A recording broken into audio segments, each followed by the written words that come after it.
1/4 of Europe's offshore wind and tidal potential. We know that we have an estimated 25% of Europe's offshore wind potential. And incidentally, having 25% of the offshore renewable energy potential of the continent Europe, that's also an asset, not a disadvantage for an independent Scotland.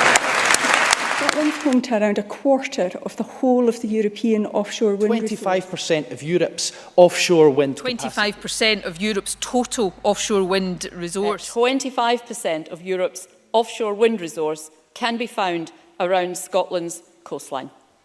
It's estimated that Scotland has 1/4 of the entire offshore wind energy potential of the whole of Europe. The huge renewable resources, 25% of Europe's offshore wind. With only 1% of its population, Scotland possesses a massive 25% of Europe's offshore wind and tidal power resources. Minister, I'm aware that Scotland's got 25% of Europe's offshore wind potential.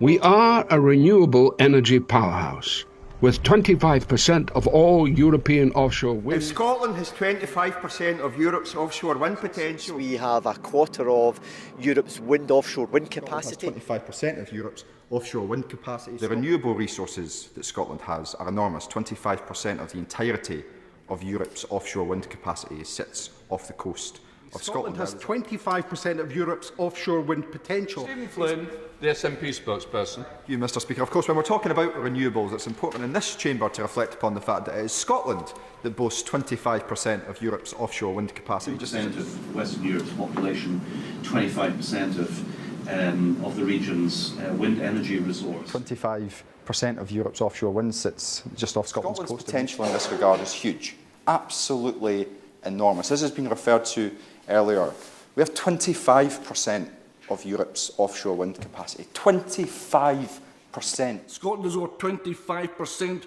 of all the wind and wave energy potential in Europe. And Scotland has 25% of Europe's offshore wind and tidal potential. And possess 25% of the potential European offshore wind and tidal resource.